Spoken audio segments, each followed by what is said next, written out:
Organizacija Marša mira, koja je nezamisliva bez njih, brojne edukacije i humanitarni rad samo su dio onoga što ćemo predstaviti kada je u pitanju njihova humana misija. Da, riječ je o Crvenom križu Tuzlanskog kantona, stoga ću dobro jutro poželjeti Merimi Sarajli, sekretaru Crvenog križa TK, Amini Nuhić, volonteru Crvenog križa i šminkeru, i Ismiru Muhiću, markirantu iz Crvenog križa Živinice. Dobro jutro i dobrodošli u jutarnji program. Evo, dosta je povoda za gostovanje, puno se aktivnosti realiziralo, pa je sad nekako prilika da o tome i govorimo. Nedavno ste bili na sastanku Organizacionog odbora za obilježavanje 28. godišnjice od genocida u Srebrenici. Velika je uloga crvenih i ove godine u i logističkoj podršci i pružanju medicinske potpore i svemu onome što ste i dosad svih ovih godina radili. Pa jeste, evo kao što ste i rekli, u ovoj sedmici je organizovan prvi sastanak pododbora za logističku podršku i pododbora za Marš mira, čiji smo mi evo član godinama s obzirom na aktivnosti koje realizujemo na samom Maršu mira. Mi planiramo i ove godine, u stvari već smo počeli sa pripremama, planiramo učešće naših volontera, iskustvo iz prošle godine gdje smo imali 100 volontera uključene, govori da i pripreme za ovu godinu radimo na tom nivou, ako ne i na višem nivou. Ono što na neki način mi nastojimo svake godine, s obzirom da učestvujemo od prvog Marša mira, nastojimo da unaprijedimo sve naše kapacitete kako bi odgovorili na potrebe ljudi koji pješače, a isto tako na potrebe i zadatke koje dobijemo od Organizacionog odbora i pododbora za Marš mira i za logističku podršku. Nekako svima nama koji pratimo i Marš mira i sve ono što se dešava nakon toga, nezamislivo je upravo bez vas. Vi zaista predstavljate vojsku ljudi koji su tu za pružanje prve pomoći i onda zbrinjavanje ukoliko do nekih povreda eventualno tokom pješačenja dođe u zdravstvene ustanove. Pa jeste, ono što je fokus naših aktivnosti je upravo, kao što ste i vi rekli, pružanje prve pomoći učesnicima na samoj trasi gdje naše ekipe pješače pružaju neophodnu prvu pomoć. Ali evo ja ono što bih željela naglasiti da našim volonterima učešće na Maršu mira na neki način predstavlja vrhunac volontiranja u Crvenom križu. Tako da nam je jako drago da na ovoj aktivnosti imamo veliku zainteresovanost volontera. Evo, spomenula sam već, mi smo na prve godine krenuli sa 4 volontera na Marš mira, prošle godine i prethodnih godina, prošle godine preko 100 volontera. Nastojimo da proširimo tu mrežu, da damo priliku svim našim volonterima koji su zainteresovani i koji mogu i psihički i fizički da podnesu jedan ovakav zadatak, ali isto tako damo priliku i kolegama iz drugih organizacija širom Bosne i Hercegovine. Ove godine planiramo uključiti kolege iz Italijanskog Crvenog križa koji su pokazali interes i to nam je jako drago da proširujemo uvijek ove aktivnosti, ali Marš mira je, opet ponavljam, vrhunac volontiranja za naše volontere i to nam je jako drago. Evo, povod ovog gostovanja, osim priče o Maršu mira i toj cijelokupnoj organizaciji, jeste da je Crveni križ Tuzlanskog kantona sada bogatiji za 16 novih šminkera i markiranata. Zato smo u studiju upravo pozvali vas dvoje. Riječ je o radionicama iz oblasti realističnog prikaza povreda, stanja i oboljenja za šminkere i markirante iz strukture Crvenog križa. Dobro, ja znam, s obzirom da sam ja bila među crvenim, znam šta zapravo to znači i kako se primjenjuju te povrede i zašto su one važne. Kakvo je iskustvo za vas bila ova edukacija?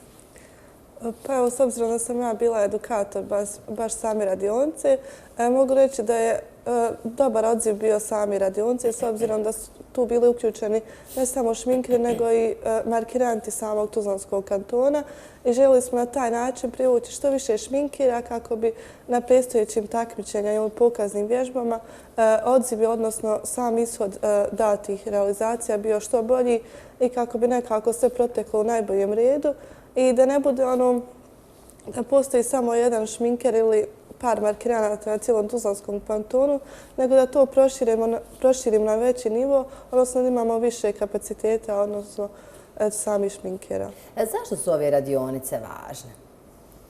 Pa, radionice su jako važne. Na primjer, ja sam već dugi niz godina u ovom u prvoj pomoći i markiranju. Ovo je samo bila jedna vrhunac gdje sam naučio neke nove znanje i vještine kako bi što bolje prezentirao određene povrede na određenim takmičenjima ili nekim pokaznim vježbama. Dakle, dosta novih znanja smo stekli na ovim radionicama. Evo, mi smo vas pozvali da nam u studiju napravite jednu takvu povredu kako bi naši gledatelji vidjeli koliko ona realistično izgleda, pa evo, pustit ćemo vas da vi radite svoj posao. Merima i ja ćemo nastaviti razgovor. Merima, zapravo važno je da postoje, da kažemo, markiranje povreda koje se mogu, nažalost, desiti i u stvarnom životu. One se najviše koriste upravo za takmičenja osnovnih i srednjih škola u pružanju prve pomoći kako bi oni mogli da zbrinu, a koristi se i umjetničke svrhe, ne znam, na različitim pozorišnim predstavama, u vašim budućim edukacijama. Evo da kažemo zašto je važno da one budu realistične, pa ćemo se onda vratiti njima kad završe ovu povredu. Jeste upravo kao što ste i vi rekli, znači cilj kompletnog programa prve pomoći je s jedne strane najviše usmjeren na samu prevenciju, odnosno u cilju edukacije i animiranja ljudi da se što više uključe u edukaciju iz ove oblasti, s obzirom da svaku povredu, svako stanje sa kojim se možemo susreti u svakom momentu treba i prepoznati i na vrijeme reagovati, odnosno pružiti prvu pomoć. Evo, nama je bio cilj da, kao što je Amina rekla, da proširimo upravo mrežu mladih volontera koji su edukovani iz ove oblasti, s obzirom da evo predstoji nam i opštinska i kantonalno takmičenje iz prve pomoći, ali i druge aktivnosti. Znači, osim takmičenja, vježbe su u pitanju, druge naše edukativne aktivnosti gdje nastojimo da upravo kroz sam realistički prikaz pokažemo ljudima kako se mogu susreti svakodnevno sa nekim stanjima i povredama, ali kako adekvatno da odgovori u datom momentu, odnosno da pruže prvu pomoć. Evo, upravo sam ja bila novinar koji je pratio jednu pokaznu vježbu konkretno na aerodromu u Tuzli i mogla sam vidjeti veliki broj tih povreda i to je misija Crvenog križa da učestvuje u takvom vidu edukacije.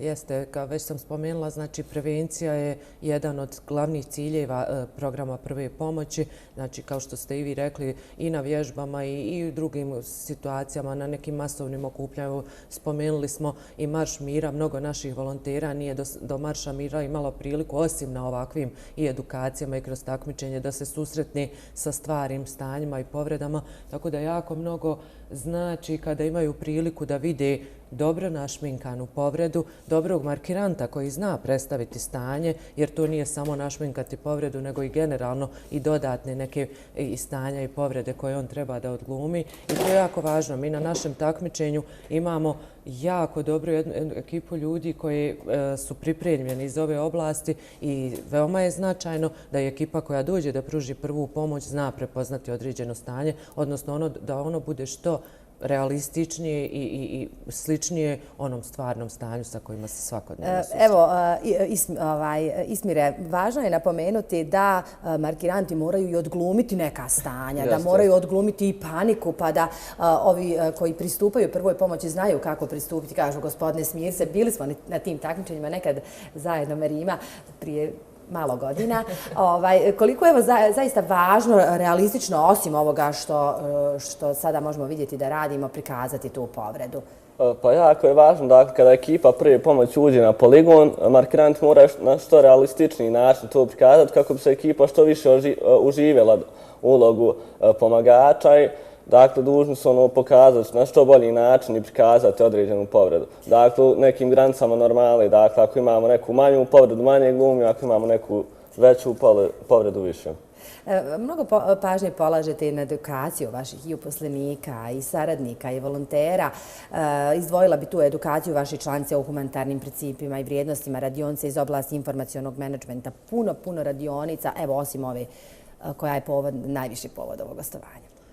Naša kolegica je u protekloj sedmici završila jedan studij u Švicarskoj koji je opet imala priliku da pohađa zahvaljujući strukturi Crvenog križa, odnosno polumjeseca u svijetu svugdje. I jako nam je drago da imamo priliku i iskoristimo, da tako kažem, svaku priliku gdje imamo mogućnost da osim uposlenika, naravno, radimo na edukaciji naših volontera, jer u suštini ne možemo uvijek ostati na istom nivou. Cilj nam je uvijek da unapređujemo sve naše kapacitete. Kad ste već spomenuli edukaciju, željela bih da kažem da smo u prošloj godini imali, odnosno od pretprošle godine, krenuli sa jednim učešćem u jednom projektu Erasmus Plus sa kolegama iz Crvenog polumjeseca Turske, Crvenog križa Bugarske i Crvenog križa Velike Britanije. Evo, naš jedan kolega je trenutno na razmjeni u Turskoj, koja je treća u nizu što se tiče same Turske, ali imali smo priliku da kroz ovaj projekat steknemo jako dobra znanja od kolega koji sam spomenula iz partnerskih organizacija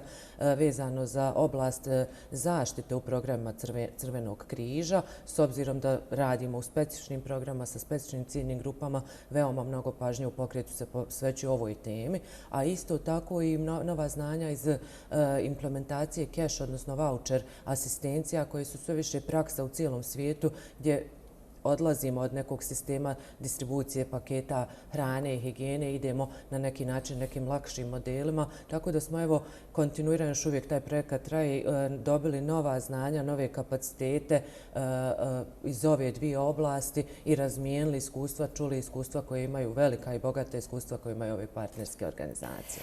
Neizbježni su ipak ti humanitarni paketi. Merima, složit ćeš se sa mnom, posebno u ovom vremenu kada je veliki zemljotres pogodio Tursku i Siriju. Tu su se volonteri i aktivisti Crvenog križa pokazali kao i uvijek, jer vi nekako i postojite kako bi u ovim kriznim situacijama reagirali na pravi način. Nedavno ste poslali jedan 4. kontingent humanitarne pomoći za stanovništvo pogođeno zemljotresom u Turskoj i Siriji. U okviru akcije Niste sami. Riječ je o higijenskim paketima namijenjenim ženama. Šta je s ovih paketa? Jesu li sigurno stigli? Jesu li negdje na putu? Koje su vam posljednje informacije? Znači, taj 4. kontingent je bio u ovoj vrsti pomoći koji je upućen prema Crvenom križu Federacije. U toku su pripreme na distribuciju, odnosno na upućivanju te pomoći u Tursku. Paketi su prikupljeni, znači na kantonu negdje oko 800 paketa smo prikupili zajedno sa organizacijama Crvenog križa i sa našim partnerskim organizacijama, građanima, volonterima koji su se uključili, znači širok je dijapazon ljudi i institucija i organizacija koji su uključili u ovu aktivnost. I evo prilika da se ja zahvalim svim građanima i svima onima koji su učestvovali generalno u prikupljanju, odnosno davanju pomoći za Tursku i Siriju, posebno našim volonterima koji su dali veliki doprinos kako u prikupljanju same pomoći, sortiranju te pomoći, znači svim onim aktivnostima, izražavanju njihovog interesa. Mi smo u prvom naletu kad se desilo to velika nesreća, mi smo imali veliki interes volontera da idu za Tursku, da se uključe u sve aktivnosti, da, mislim, ta neka želja da se pomogne, pogotovo u vanrednim situacijama koje svakog i svugdje mogu da se desi, pokazuje koliko su volonteri predani humanitarnom radu, organizaciji Crvenog križa i nama je to jako drago. Mi smo, osim ovoga, znači, radili u samog početka na prikupljanju i određenih vrsta pomoći, novčanih sredstava, distribuirali tu pomoć, odnosno uputili tu pomoć prema našim višim strukturama. Sva ta ranije prikupljena pomoć je već upućena u Tursku. Delegacija Crvenog križa Federacije je bila u Turskoj već tamo i distribuirali, odnosno uručili direktno pomoć u pogođena područja. I evo, povratne informacije za sada su bile da se završi sa ovim paketima, a dalje ćemo pratiti instrukcije Crvenog polumjeseca Turske gdje i šta još uvijek možemo pomoći. Evo, da se vratimo na naše volontere Crvenog križa. Možda da nam Amina kaže o kakvoj je zapravo povredi riječ, upravo si je završila. Kakva je ovo povreda? Izgleda zaista realistično, kao da je povreda nije nastala u našem studiju, ništa se ne brinite, ali evo, kao da se desila ovog momenta. Pa mi smo radili arkadu, tačnije napravili smo povredu arkade, dakle imamo tu otvorena povreda sa jakim krvarenjem i to je to. Kako se ova povreda sanira? Pa sanira se tako što stavimo kompresu, dakle kako bi zaustavili krvarenje i zatim motamo gazama i zavijemo. Merima, jesu li tačno odgovorili na ovo pitanje? Ja ne sumnjam. U njih nikad ne sumnjam. Nedavno ste održali izvještajnu skupštinu, dakle sumirali ste sve ono što ste radili u protekloj godini i naravno dali neke smjernice gdje ići dalje. Sviđa mi se ta transformacija rada gdje se u suštini ide u skladu sa savremenim životnim tokovima. Crveni križ to svakako prati, a i dalje je tu za one koji su na margini društva. Teško je nekako pomiriti te dvije strane. Jeste Crveni križ na neki način je prepoznati svugdje u svijetu kao organizacija koja se ključno bavi humanitarnim radom i naravno to i jeste glavna misija Crvenog križa svugdje. Kako ste i vi spomenuli, prepoznatljivost kroz distribuciju paketa hrane, higijene, pelena, različitih vidova humanitarne pomoći.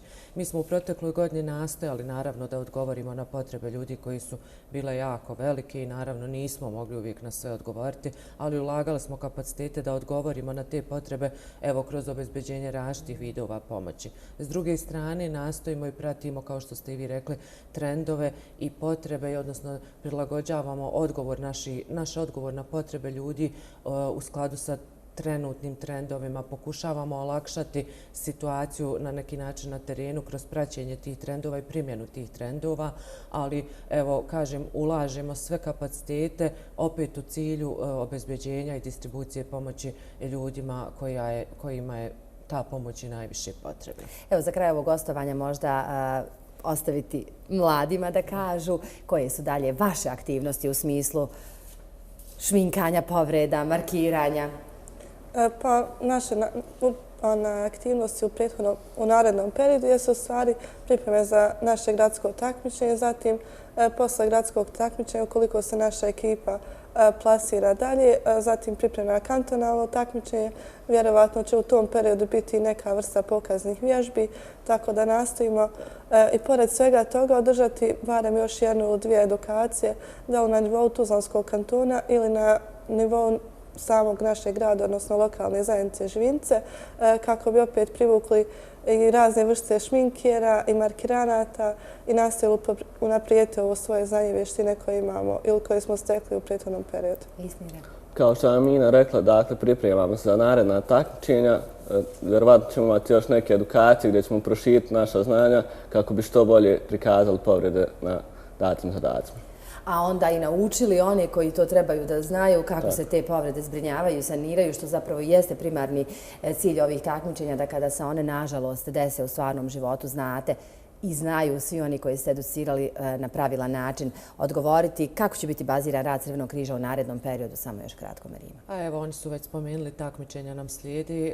U početku maja mjeseca imamo Nedelju Crvenog križa i Svjetski dan Crvenog križa. Spomenuli smo već Marš mira, već počinjemo sa pripremama za Marš mira. Obilježavanje ovih tradicionalnih datuma i aktivnosti koje slijedi. U ljetnom periodu slijedi priprema kampova za mlade, organizacija druženja mladi, mnoštvo aktivnosti. Osim ovih redovnih od akcija dobrovoljnog darivanja krvi, distribucije, opet kažem, humanitarne pomoći, ali ovo su neke ključne aktivnosti takmičenja, Marš mira, obilježavanje Nedelje i dana Crvenog križa i mnoštvo drugih gdje na neki način nekad ne možemo ni planirati u slučaju da ima potrebe da reagujemo. U svakom slučaju, vi ste tu za sve. Hvala vam što ste bili gosti jutarnjih programa. Govorit ćemo mi o ovim aktivnostima u nekim našim narednim gostovanjima.